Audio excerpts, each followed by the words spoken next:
Birthdays were never a big deal for me. They were simple, forgettable days marked by a cheap cupcake, a few casual greetings, and a quiet walk home after school. I never expected anything more. Not from the world, not from people, not even from the ones closest to me, especially not from him. He was my best friend, always had been, the person who sat next to me in class, who stole my fries at lunch, who teased me about how seriously I took everything. He was the kind of boy who made life feel lighter just by showing up. And on my birthday, I thought all I was getting was a normal day with him. Maybe a joke, gift, maybe a stupid drawing on my locker. But something happened. Something small at first. A look he gave me. A hesitation in his voice. A moment that shouldn't have meant anything, but suddenly meant everything. It was the way he stared a little too long. The way he said my name like it carried weight. The way he touched my wrist when nobody was watching. The way he seemed almost afraid of what might happen if he stepped closer. That day, the world didn't give me a present. He did. A truth neither of us had ever dared to speak. A feeling we both tried to bury. A moment that would change our friendship, our future, and our hearts forever. Before we dive into this emotional story about love, fear, and the price of growing up, make sure to subscribe to the channel so you don't miss what happens next. Some birthdays give us gifts we never saw coming. Gifts we aren't always ready to accept.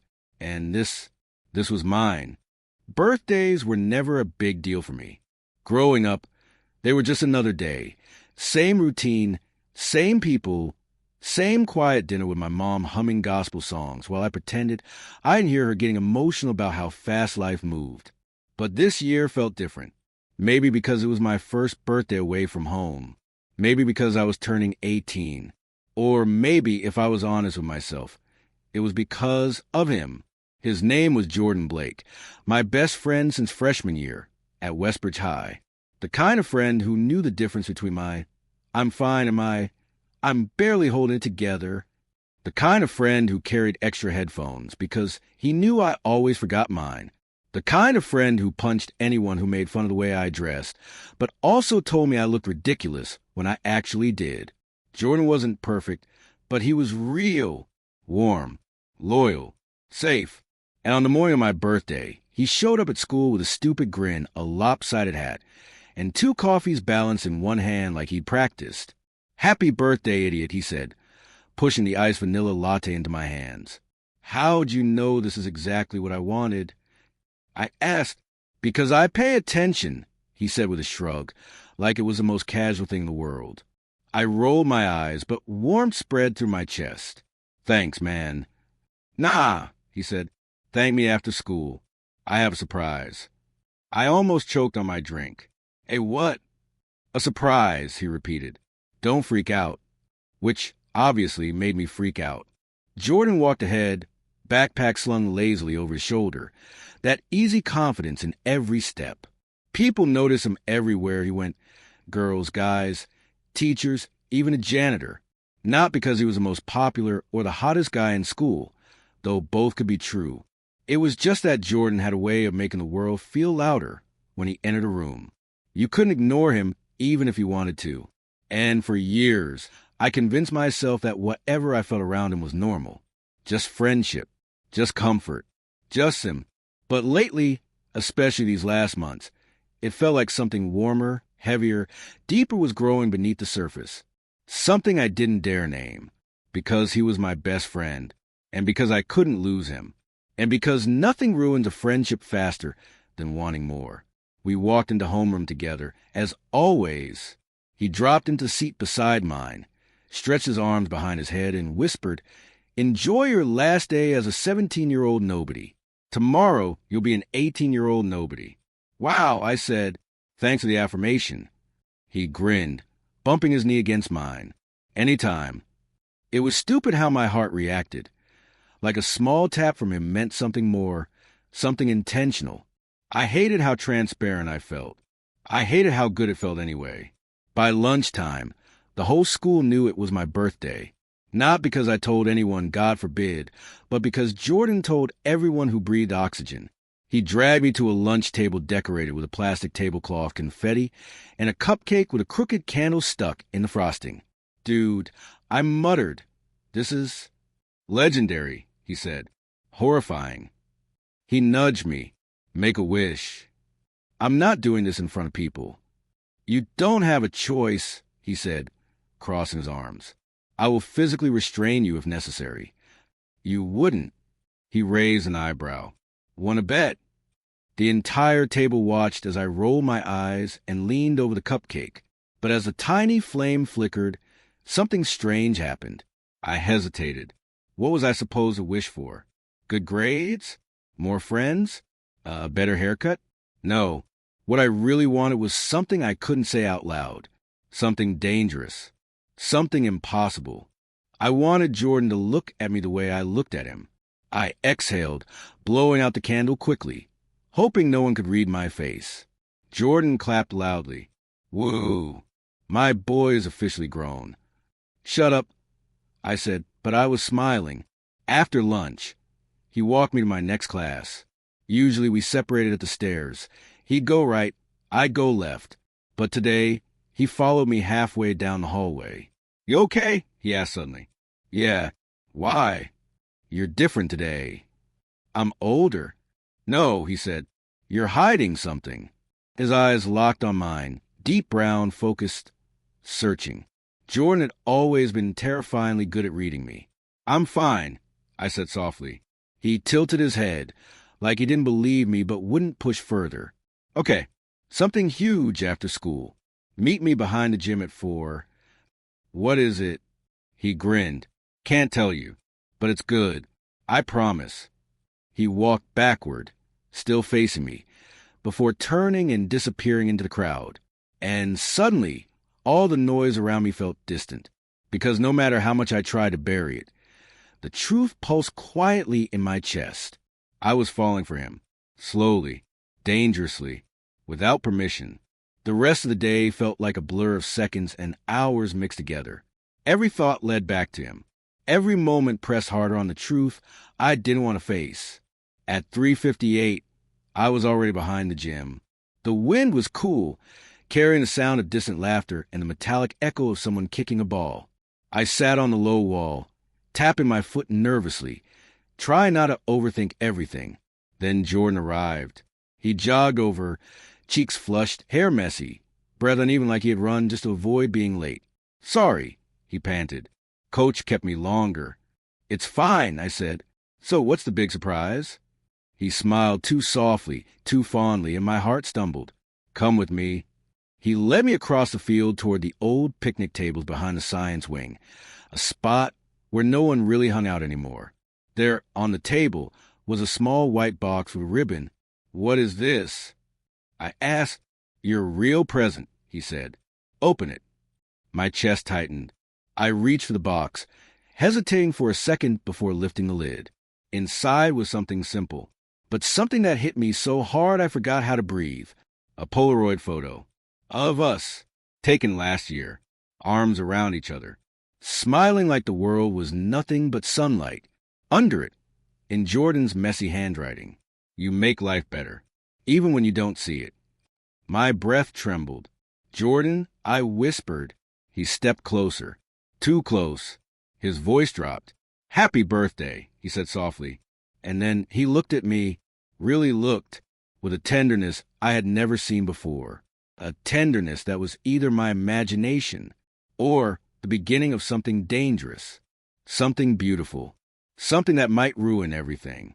I spent the rest of the weekend trying to convince myself that what happened at my birthday party didn't actually mean anything, that the kiss between me and Jason, my best friend since middle school, the boy who knew every version of me, was nothing more than a stupid moment created by the birthday pressure, the spinning bottle, and the loud cheers from everyone watching. But lying to myself was getting harder, because every time I closed my eyes, I felt the warmth of his hands on my face. Every time I replayed his expression after the kiss, the softness in his eyes, the way he held his breath like he wasn't sure if he should pull away or pull me closer, I felt something in me shifting, waking, demanding answers I wasn't ready for. When Monday arrived, the hallways of Westbridge High felt louder than usual. Lockers slamming, backpacks dropping, someone blasting music too early in the morning.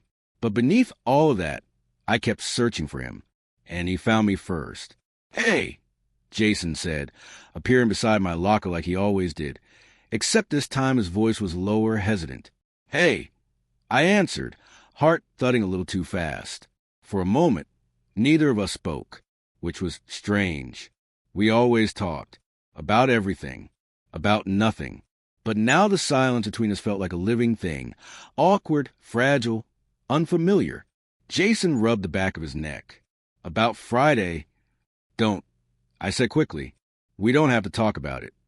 He let out a small breath. "I think we do." I kept my eyes on my locker door. Everyone was watching. It was just a game. It didn't mean anything. The lie tasted bitter the second it left my mouth. Jason stared at me for a long second, his silence loud enough to drown out every sound in the hallway. "Okay," he finally said, but there was something, not anger, not hurt, something like disappointment flickering behind his eyes. I hated that. I hated knowing I caused it. But what scared me more was admitting that some part of me didn't want the kiss to be nothing. We walked to class together like always, but the easy rhythm of our friendship fell off, like we were stepping around something fragile, terrified to break it.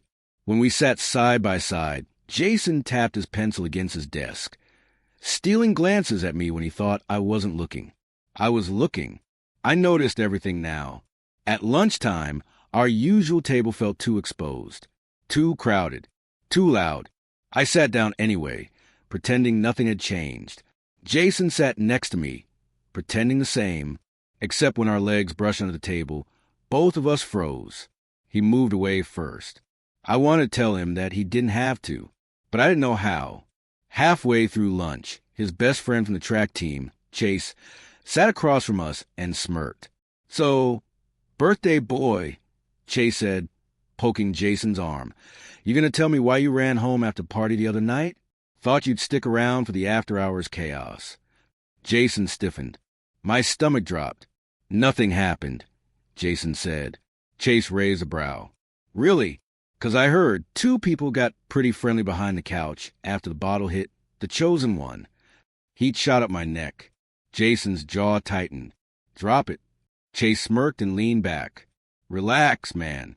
I'm just messing with you." But he wasn't. He was fishing. And Jason knew it. And I knew Jason was terrified. The bell rang, saving us from the moment, but the tension followed us down the hallway. When we reached our lockers, Jason finally spoke. "Can we talk somewhere private?" he asked, voice low. My heart skipped. "Yeah, sure." We slipped into the empty music room near the auditorium, our secret hideout since freshman year. The lights were off, sunlight filtering to the blinds, dust floating in thin lines of gold. The room felt like a confession booth. Jason closed the door behind us. "I didn't like what Chase said," he began. "I know. And I didn't like how you reacted either." I swallowed. "Jason." He stepped closer, not too close, but close enough that the air between us felt charged again. "You said it didn't mean anything," he murmured. "But you didn't look like it meant nothing." I felt exposed, seen, and terrified. "It was a mistake," I said quietly. Jason took one step closer. "Was it?" he asked. I couldn't answer. He ran a hand through his hair, frustrated. "You think I don't know you? You act weird when you're lying. You won't look at me. You talk too fast. You hide behind sarcasm." He paused. "And you're hiding right now." My breath caught. "Jason, please." "I'm not trying to push you," he said softly. "I'm just trying to understand. Because I haven't stopped thinking about it. About you. About us." My chest tightened so hard it hurt. I turned away. I don't want to mess up our friendship. He let out a shaky laugh. Feels a little late for that. I closed my eyes. Silence filled the room. Slow, heavy, stretching into something sharp. Finally, I whispered, "What do you want me to say?" Jason didn't move for a moment. Then I felt his fingers brush the back of my hand. Hesitant, trembling, barely a touch. "I want you to tell me the truth," he said. My voice trembled. "I don't know what the truth is yet." Jason took in a shaky breath. "Okay." He stepped back slightly, but the hurt flickered in his eyes before he masked it. "That's okay," he said, but his voice wasn't steady. He turned toward the door, stopped, looked back at me with an expression I couldn't read. "I just wish," he whispered, "that the first time you kissed me wasn't because of a stupid spinning bottle." Then he left. The door closed softly, and I stood alone in the music room, heart racing, throat tight, realizing the truth I'd been running from. I didn't know if I loved him, but something inside me was breaking at the idea of losing him, and that was the most terrifying part of all. I didn't expect him to show up at my dorm that night. I didn't expect a quiet knock, the shaky breath on the other side of the door, or the way my whole body tightened when I opened it and saw him standing there, drenched in rain, hoodie clinging to him, eyes full of something I couldn't name yet. It was still my birthday. Technically, barely, but the events of the last few hours, the laughter, the music, the stupid dares, the way his lips touched mine during that ridiculous birthday bottle game, had twisted themselves into a storm inside me. I thought he'd pretend it never happened. I thought he'd do what he always did when emotion scared him, disappear. But he didn't. He stood in my doorway like someone fighting himself. "Can I come in?" he asked, voice unsteady. I stepped aside silently. He walked in slowly, dripping water onto the carpet, looking around like he wasn't sure if he deserved to be in the same room as me anymore. I closed the door behind him, and the sound echoed more loudly than it should have. He turned toward me, head falling back slightly, revealing the mess of hair the rain had flattened. "Evan, I'm sorry," he said immediately. "For what?" I asked, even though I knew exactly what he meant. For earlier, for the kiss. His throat bobbed. For not stopping. For everything. I swallowed hard. "You didn't seem like you wanted to stop." He flinched, like the truth was both painful and undeniable. "I didn't," he said quietly. "And that's the problem." I froze. He ran his hands through his wet hair, pacing the small room as if trying to outrun his own pulse. "All day I tried to act normal," he said. "I tried to pretend it was just a game and nothing more. But every time I closed my eyes, all I could think about was—" He stopped abruptly. "Never mind." I stepped closer, without realizing it. "No, say it." He exhaled shakily, eyes lifting to meet mine. "I kept thinking about how it felt to kiss you." The room spun for a second. He looked terrified after saying it, like the confession had been carved out of him with a blade, not spoken with intention. "Caleb," I whispered. He shook his head and paced again. "This can't happen. It can't. You know how people are. You know how this school is. You know what they already think about us." "So what?" I said. "Do you really care that much about what everyone else thinks?" "Yes." He didn't shout out of anger, but out of fear. Real fear. Then softer, almost breaking. "Yes, because I don't know who I am if I stop caring." His voice cracked in a way I had never heard before. I took a step toward him. "I know who you are." He turned to me. "Then tell me, because I sure as hell don't." I didn't know how brave I was until that moment. Maybe it was still the adrenaline from earlier. Maybe it was the leftover warmth of my birthday kiss. Or maybe I was tired of hiding too. "You're someone who feels more than he's allowed to," I said softly. "Someone who wants something but is scared he's not supposed to." He stared at me, eyes glassy. "You think I want this?" he whispered. I stepped closer. "Do you?" He didn't back away this time. Instead, he whispered, "I don't know." But the way he looked at me, the way his eyes dropped to my lips, then lifted again, told a different story. Silence pressed against us, thick and heavy. Then he said something that cut straight through me. I've never felt like this about anyone. I felt my breath hitch. "Like what?" He swallowed, like I'm losing control. I didn't speak. I didn't breathe. He took another step, closing the last inches between us. "Tell me I'm imagining this. Tell me you didn't feel anything earlier. Tell me it meant nothing." I shook my head slowly. "I can't." His breath trembled. "Why?" "Because it meant something." He closed his eyes like the words physically hurt him. Then he reached forward, not quite touching me, but close enough that I felt the heat of his hand.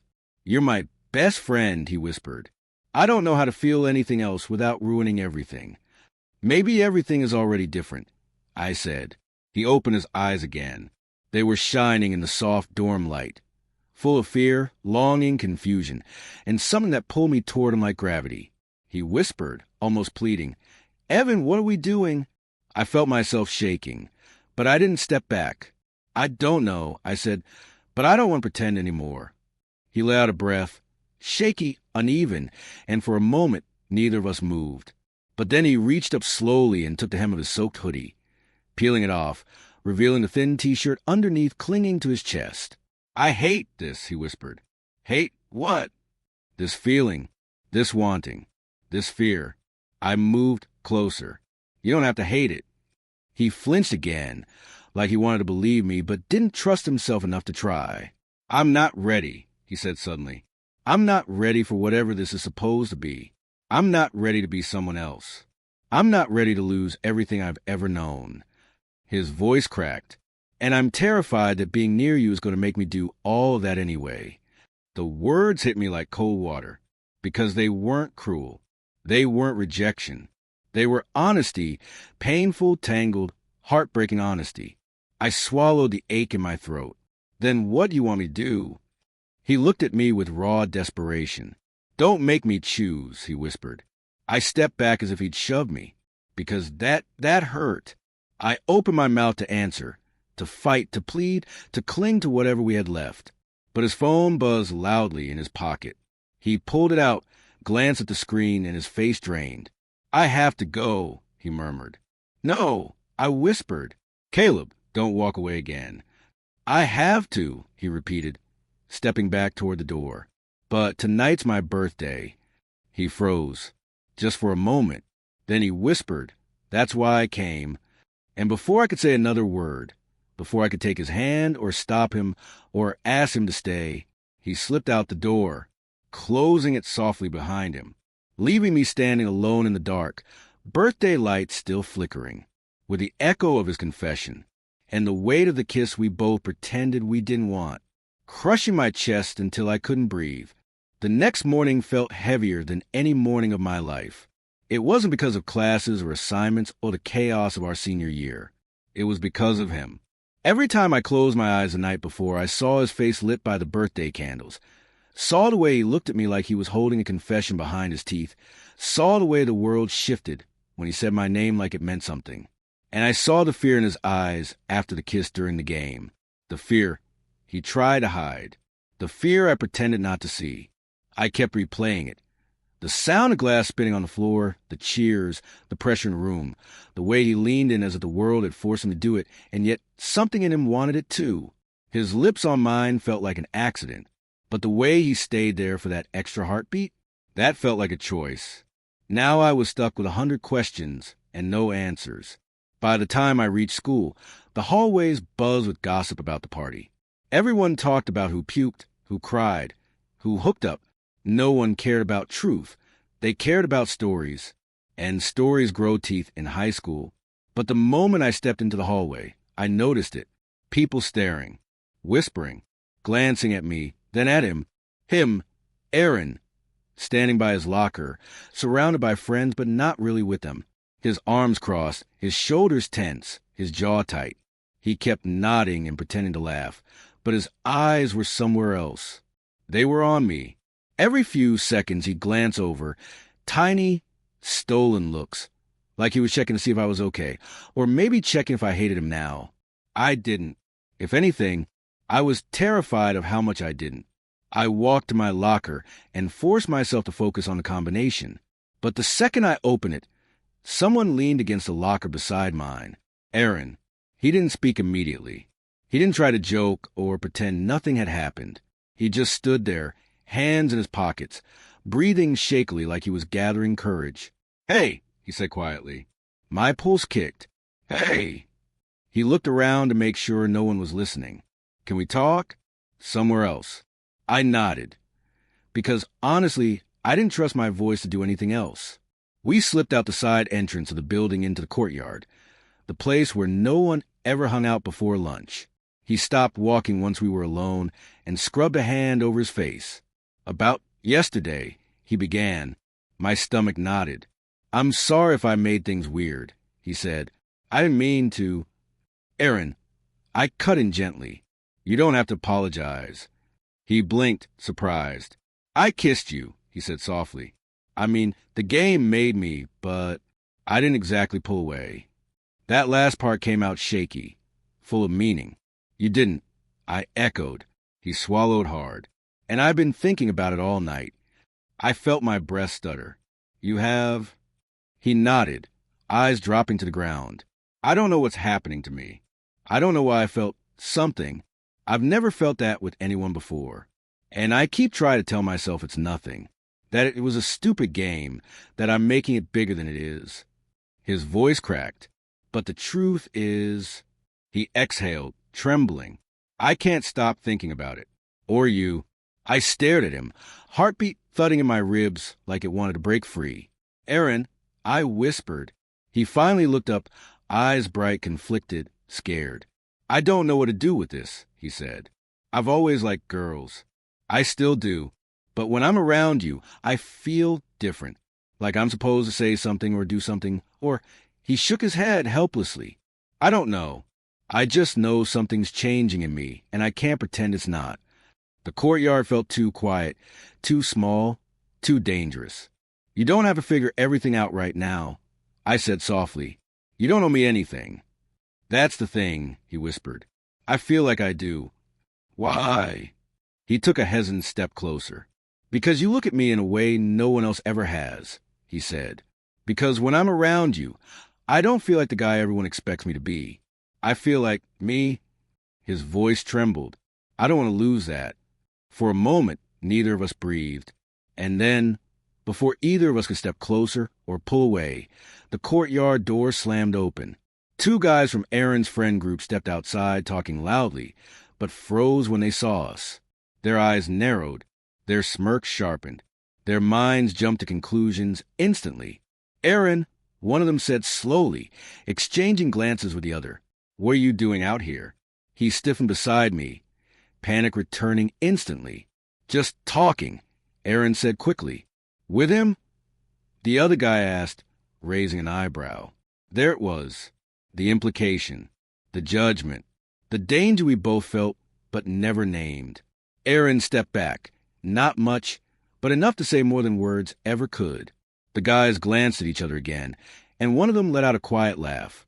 Dude, people were already talking after last night. This isn't helping. Aaron's face drained of color. He couldn't even look at me. We should go, one of them said. Coach is looking for you. Aaron hesitated, just a fraction of a second, eyes flicking toward me with something like apology, and that was all it took for me to understand. He wasn't ready. Maybe he'd never be ready. I'll catch up, he said to them. You sure? A friend asked. Yeah.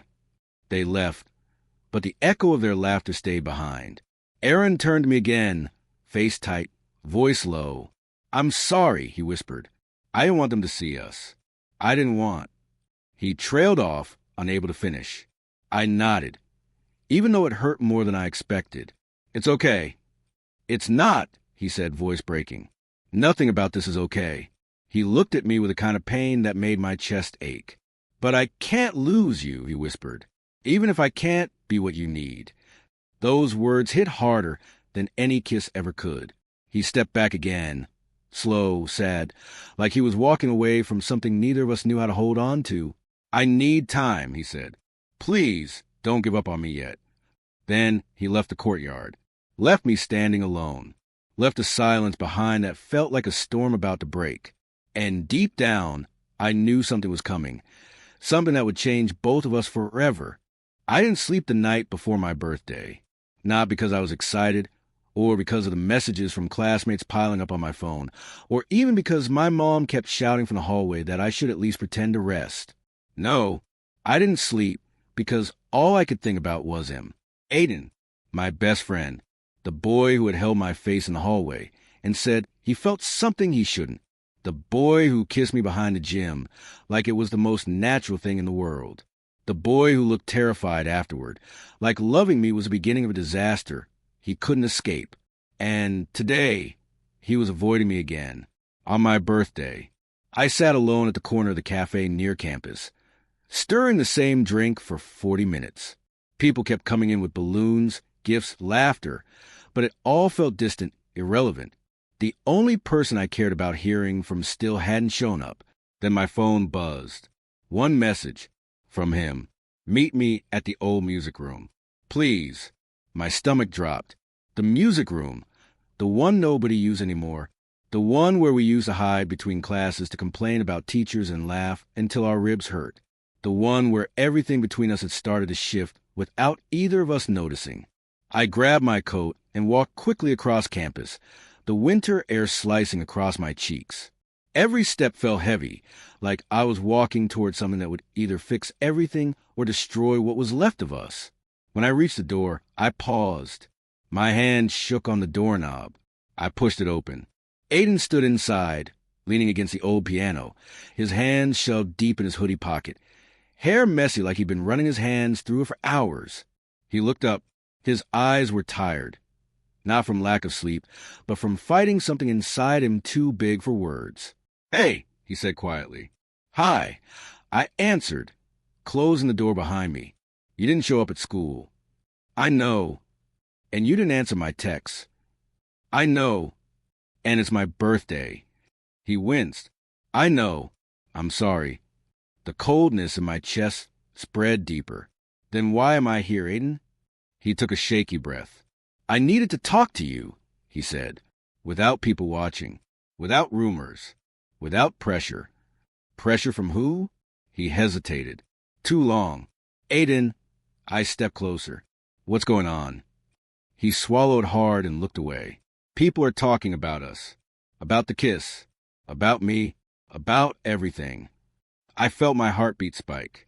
"Did someone say something to you?" He laughed, empty, broken. "Someone? Try half the soccer team. And the coach. And a few girls who practically demanded to know if it was true." My stomach twisted. "What did you say?" I whispered. "I said nothing," he said. I froze. I didn't know what to tell them. "And that scared you?" "Yes," he said. "It scared me more than anything." He turned away, running a hand through his hair. "Evan, you don't get it. My whole life, people saw me a certain way. The straight guy, the goofy friend, the athlete who dated pretty girls. And I lived that role because it was easy, expected, safe." I stepped closer. And now I feel something for you that I wasn't prepared for," he said, voice breaking. "Something real, something terrifying, something I don't know how to name without ruining my entire life." My breath caught. "You're not ruining anything." "Yes," he whispered. "I am." He finally looked at me, and his eyes were full of something raw and painful. "Because I love you," he said, "and I don't know how to love you without losing everything else." I froze. The room spun. My heart pushed up into my throat. "You love me," I said, trembling. Aiden nodded slowly, like he was confessing the only sin he'd never meant to commit. "But," he added, voice breaking, "I'm not ready to be what you deserve. I'm not ready to face everyone. I'm not ready to face myself." The words sliced into me. "I don't need you to be ready," I whispered. "I just need you to stay." He shook his head, tears forming at the corners of his eyes. "I can't," he said. "I thought I could. I thought maybe if I just spent enough time with you, everything would make sense. But it's making everything worse." "Aiden." "No," he said, stepping back as if my presence burned him. "Every time I look at you, I want something that scares me to death. And every time the world looks at me, it reminds me I'm not allowed to have it." My chest cracked open. "So you're leaving?" I whispered. "I have to," he said. "For both of us." "No," I said, shaking my head. "Not today. Not on my birthday. Please, Aiden, don't walk away now." His breath hitched painfully. "Evan," he said softly, "loving you is the best thing that ever happened to me. And the worst." He wiped his face quickly, trying to hide the emotion spilling out of him. "I don't want to hurt you," he whispered. "You already are," I whispered back. Silence filled the room like grief. Then he took one small step toward me, one final step, and pressed his forehead against mine. "I'm sorry," he breathed. "God, I'm so sorry." I closed my eyes, feeling his breath tremble against my skin. "Don't go," I whispered. He pulled back slowly, gently, like he was peeling himself away from something he needed but couldn't keep. "I'll always care about you," he said, "more than I should." He walked past me, stopped at the door, and whispered, "Happy birthday." Then he left. And just like that, the boy who risked everything for me became the boy who couldn't stay. And I stood alone in the quiet music room, realizing that some love stories don't end because they weren't real. They end because the world wasn't ready for them. I don't know what I expected when I walked into school the next morning. Maybe a simple happy birthday taped to my locker. Maybe a few awkward hugs from classmates who barely remember my name. What I didn't expect was a crushing weight in my chest the moment I saw Noah's empty seat beside mine. It had been empty yesterday, too, and the day before. But today hurt differently. Yesterday, he had almost kissed me. Yesterday, he had pulled away like the world would end if he didn't. Yesterday, he had walked out of my house and vanished into silence. And today was my 17th birthday. I stared at that empty desk, feeling the truth crawl under my skin. Maybe he wasn't coming back. Not in the way I needed. Not in any way at all. The bell rang. Students shuffled around us, laughter echoing through the room. But all I felt was a hollow space where he should have been. Why did he leave? Why didn't he say anything? Why did it feel like I was losing him right when I finally found him? When class ended, I barely heard the teacher dismiss us. I grabbed my backpack and drifted into the hallway like my body was on autopilot. People passed me with balloons, cupcakes, birthday cards. None of them meant for me. It was almost funny. Everyone in the school knew Noah. Everyone loved him. Everyone noticed when he wasn't around. But no one knew why he disappeared. No one except me. Or rather, no one except the version of me he ran from. I stepped outside into the courtyard, needing air. The sky was gray, a soft, heavy gray that felt almost too fitting. It was like the whole world was holding back tears. I sat on the stone ledge beneath the old oak tree where we used to eat lunch together, the place where he used to nudge my shoulder and laugh at how serious I looked when I talked, the place where everything between us felt easy and dangerous at the same time. I closed my eyes and let out a shaky breath. It wasn't supposed to be like this. I whispered. A voice behind me answered softly. "Yeah, I know." I stiffened. I turned. Noah stood there, hands shoved deep into the pockets of his hoodie, eyes red like he hadn't slept in days. My heart jumped into my throat. "Noah," I breathed. He didn't speak at first. He just walked toward me slowly, like he wasn't sure he was allowed to come closer. His steps were careful, almost scared. When he finally sat down beside me, he didn't look up. He stared at the ground, breathing unevenly. "I'm sorry I left," he said quietly. My chest ached.